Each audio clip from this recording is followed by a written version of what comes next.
Secretary of War says this war was dictated by God, was really dictated by the donor class in the United States and the presidential subservience to the Prime Minister of Israel.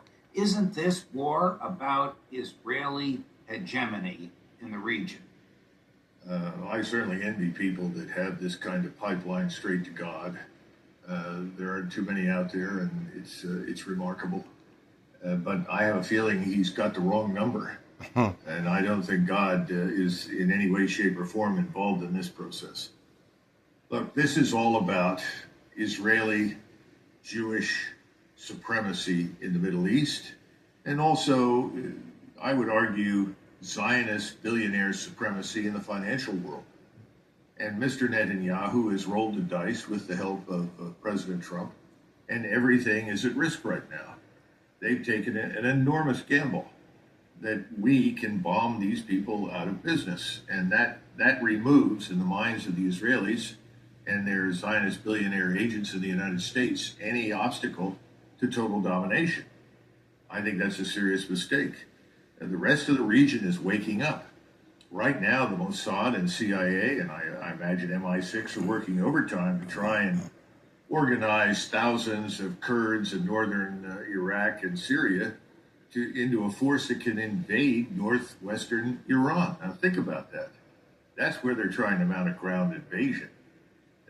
That's a catastrophe. First of all, if they try it, they're all going to be destroyed. But how does that affect Turkey? Or Turkey, as they want you to call it now. And the Turks are going to look at that. They see the Kurdish threat to their country as existential.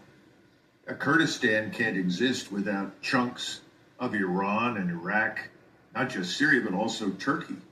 And the Turks have said it's out of the question. That's one thing on which the Turks and the Iranians can agree.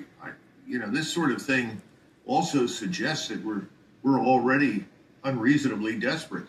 We're looking for a ground force. And the fact that this keeps coming up and we say that's even a possibility suggests to me that our air campaign is not nearly as effective as we're trying to convince everybody that it is.